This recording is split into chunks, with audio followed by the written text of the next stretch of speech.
Ay, boss! Kanin pa nga! Dito! Diyos ko, ito na naman itong mga to. Bubulos na naman. Singkarang sisiba kumain ng tatakaw. Pang 50 at ang kanin na nila to. Diyos ko. Hello again! Ito pa yung mga kanin nyo. Ayan, ayan. Ito pa. Okay. Ay, wait lang, boss. Dito pa pala sa kasama ko, mga 5 kanin pa. Tama na naman! Ang sisiba nyo kumain ng tatakaw nyo eh. Tirahan nyo naman yung iba, no? Baka maubusan. Parang mga hindi kayo nakain. Kanina pa kayo dito, ha? Diyos ko po, ang litsan, walang kabusugan. Uwi! Diyos ko, dito na tumira eh. Teka. Nasaan manager nyo? Ganito ba mga empleyado dito? Eto naman si Sir, hindi mabiro. May 3 kaban pa dun sila saing lang. Wait lang. Masyado ka naman seryoso masyado. Gusto nyo lahat ng kanin dito, iuwi nyo na. Ha? Wait lang, teka lang. Dadalhin ko dito pagkasaing, ha? Sige. Pre, patay ako. Oh, bakit? Bagsak ako sa lahat ng exam. As in, lahat ng subject ka, bagsak ako. Paano nangyari yun? Ginawa mo ba yung sinabi kong pamahiin sa'yo na kapag may exam, maglagay ka ng libro sa ilalim ng unan bago matulog? Yun nga ginawa ko naman yung sinabi mong pamahiin eh. Kaso, ewan ko ba't hindi gumana? O, yun naman pala eh. Nakalimutan mo pa rin yung review mo? Ha? Ay, kailangan ba mag-review? Ay, naku naman. Naglalagay ng libro sa ilalim ng unan bago matulog kapag may exam para hindi makalimutan yung ni-review.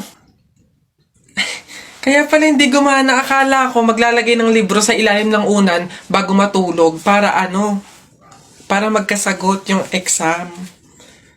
Yung pala kailangan mag-review. Ay, Bona ka. Tayo, pabunot pa ako. Ano po yung mga papremyo?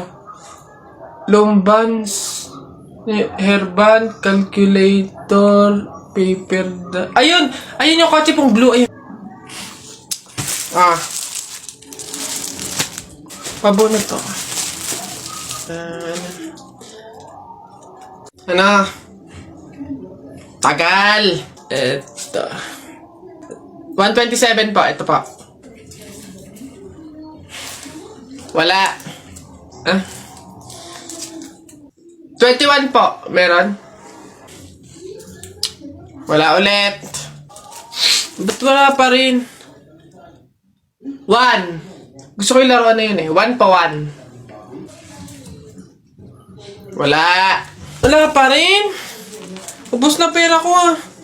85 po. 85. Huwag ka na umasa. Wala. Wala pa rin. Ang daya naman yan. Ang daya. Wala madaya dyan. So dyan bulok ka lang. Umuwi ka na. Ito, last one ha. 42 po. Meron? Wala. Ano ba yan? Wala na akong pera. Daya naman yan. Huwag na nga. Hey, pre. Oh, bakit? Alam mo ba na pamahiin ng mga matatanda na pag daw may burol, bumulong ka dun sa patay ng kahit anong hiling mo, matutupad daw lahat yun. Ay, we? Oh, sige nga, try nga. Ako muna. Wish ko sana magka-Ferrari ako tapos 1 milyon tapos mansion. Nice! Oh, ako naman. Wish ko sana mabuhay ka. Sira ka, gagi. Ba't yun yung winish mo? Hindi naman kasi totoo yan. Nagpauto ka na naman. Paniwala ka na naman. Oh, bitan mo yun! Ano ba to? Nay! Oh, ano yan? Nasa ba yung kumot nating magaganda? Ano ba tong kumot na to? Parang hindi pa kayo buhay sa mundo. Andito na to eh. Ako nga tigil-tigilan mo sa kaartehan mo. Patuto kang magtsaga kung anong meron dyan. Ito. Siya nga pala. Wow! Bagong kumot? Hindi. Dalhin mo yan sa mga bisita at dito sila matutulog. Ang daya naman, Nay! Nilalabas mo lang to pag may bisita. Para sa kanila ba to kaya mo binili? Aba, sasagot ka. Ay, Char! Uy, pre! Happy wedding sa inyo! Congrats! Uy, pre, salamat! Buti nakapunta ka. Kain ka na dun. O, sige, pero teka lang. May regalo ko sa'yo. Abala ka pa talaga. Ano yun? Ito. Bakit arinola? Aba, wag mong tanggihan yan. Alam mo ba, sabi na matatanda pamahiin na swerte daw yung Arinola pag yan yung regalo sa bagong kasal. Ganun ba yun? Bakit gamit na? Yun na nga para doble yung swerte. Hindi naman pwedeng yung lagayan lang, kaya nilagyan ko na ng laman para talagang todo-todo. Babas... Tara, buhatin na natin yung kabaong. Ay, teka. Kamag-anak kayo, di ba? Oh, hindi pwede. Pamahiin yon. Bawal magbuhat ng kabaong ang kamag-anak. Yung iba na lang. Kayo na lang magbuhat dito. Ikaw, yan, kayo. Ay, kami po. Ay, hindi po. Kamag-anak po ko. Pamangkin po ko niyan. Ay, ako rin po hindi kasi ninang ko po yan eh. Kamag-anak din po ako kasi kapatid po yan ni Papa. Ganun ba? Kayo. Kamag-anak ba kayo? Kayo na lang magbuhat nito, sige. Ay, kamag-anak ko din po. Tita ko po kasi yan eh. Ako naman kapatid. Lalo na po ako po yung anak eh. Siya. Paano yan? Wala tayong magagawa. Kailangan sundin yung pamahiin talaga. Siguro, iwan nyo na lang yan dyan. May magbubuhat naman siguro kusa niyan. Iwanan nyo na yan dyan. Ayaw nga po, dapat talaga sundin yung pamahiin. Baka kasi may mangyari pang masama. Sige po, iwan na lang po natin. Bye po. Tara na. Bye, Nay. Bye, Tita. Excuse me. May tatanong lang sana ako. Ay, sige po. Ano po yun? Kaibigan kasi ako nung namatay. Ililibing na, di ba? Napansin ko kasi wala yung taga-sigaw. Wala ba kayong nilagay? Ay, bakit po kailangan ng taga-sigaw? Kasi di ba kaya siya namatay kasi pinatay siya? Nahuli na ba yung pumatay? Ay, ganun po ba? Hindi pa po nahuli yung suspect eh. O hindi pa pala. Ang pamahiin kasi dyan, para daw makonsensya yung pumatay dun sa tao, is kailangan pag ililibing na, maglagay daw ng taga-sigaw para sumuko na yung pumatay sa kanya. Sige po, ako na lang po, yung sisigaw. Ay, ikaw na lang. Sige, mabuti. Ayos, sige.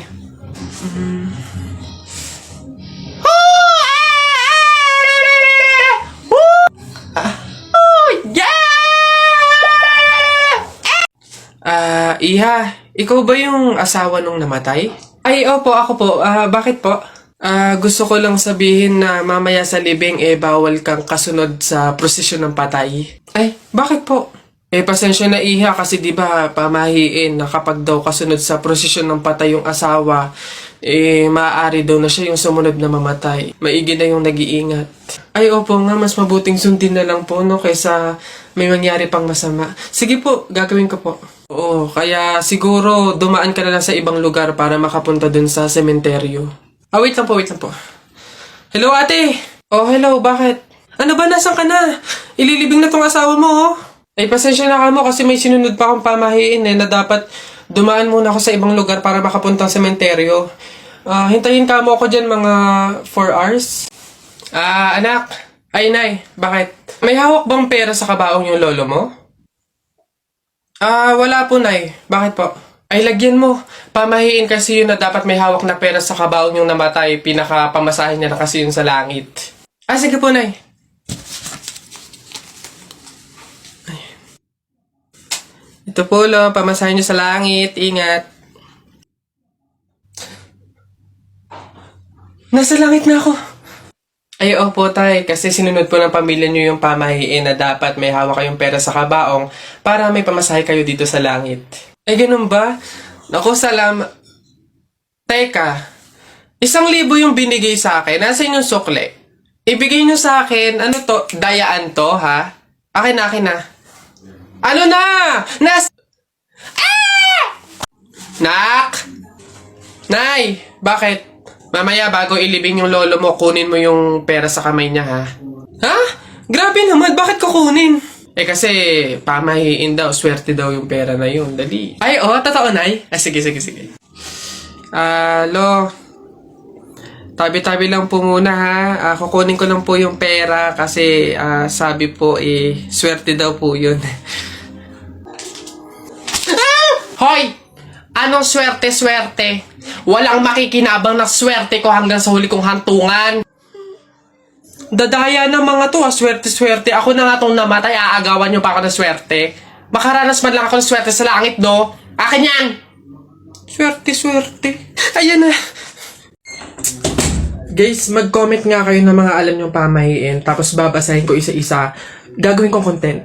Dali, wala na ako maisip na pamahiin. Ubus ko na ata lahat. Dali na, wag kayong madamot. I-share nyo yan, i-share nyo yan. Nay! O, ano na naman yon? Natakot ako kagabi. Ha? Bakit? Diyos ko, nalagasan daw ako ng ngipin, Nay. Buti pa naginip lang yun. Ha? Naku, masamang pamahiin yan, na. Pag doon na naginip na nalagasan doon ng ngipin, naku, madami daw pamilya ang mamamatay. Ito, to. Oh. Ah? Ano to? Ayan. Sabi-sabi kasi na matatanda, kumagat ka daw sa kahoy para daw hindi matuloy yung masamang pamahiin. Dali na. Ang laki naman ito, Nay. Bakit ganitong kahoy pa? Ang laki-laki, oh. Huwag ka nang maarte dyan. Sinasabi ko sa'yo pag may nangyaring masama sa pamilya natin. Ako, ikaw sisisihin yan. Ang laki naman kasi nito.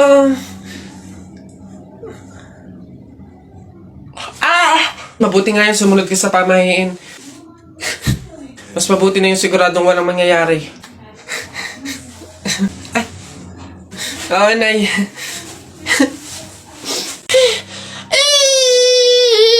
Sige.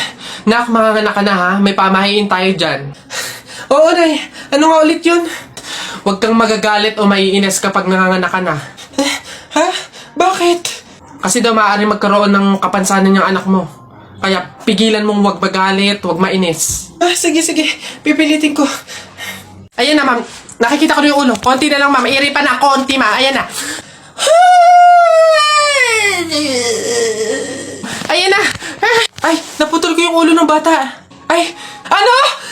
Ay, anak. Pamahiin. Pilitin mo huwag magalit. Dali. Okay. Chill. Pamahiin. Sige, nurse, kabit mo na lang mamaya. Nak? Oh, Nay, bakit? Mamaya, ilabas mo yung mga sopas at dadalaw daw dito sa burol ng lolo mo si Ate Telay mo. Ha? Si Ate Telay ma, yung ang anak is si Jacob? Oo, bakit? Naku, Nay, crush na crush ko yung dati pa. Wait lang, mag-ayos lang ako. Hoy, teka. Ha? Di ba sinabi ko na sa'yo, may pamahiin. Bawal magsuklay, bawal maligo, bawal magsalamin kapag may burol. Ha? Nay, ano ba yung pamahiin na yun? Hindi pwede. Nakakaya naman pag nakita ni Jacob na ganito itsura ko. Ikaw yung tumigil-tigil dyan sa kakirahan mo. Sumunod ka. Nice. Hey, Mare. Naku, condolence. Hey, Mare, buti, nakadalaw ka dito. Ito nga pala anak ko si Jacob. Hello po, tita. May condolences po. Ay, nako, sige. Pasok kayo. Kumain kayo dun. May sopas dun. Ang hirap naman pag walang salamin. Anong itsura na ito?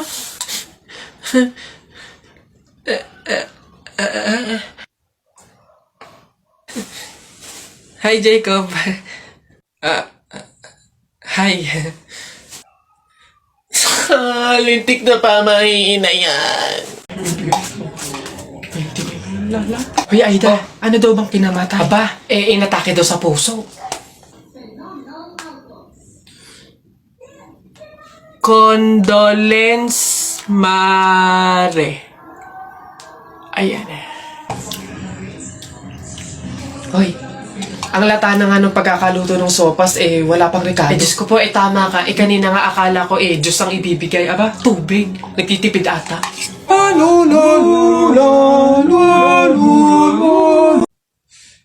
Solis, explain and enumerate the different branch of science.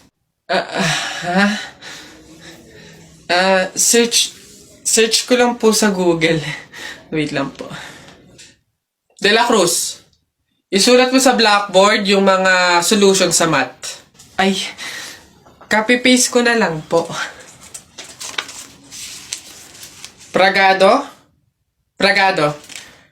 what is biography? Pwede pong paulit, ma'am. Medyo lag po kasi kayo.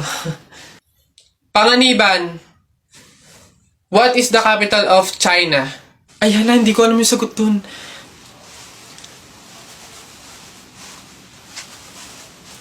Huh?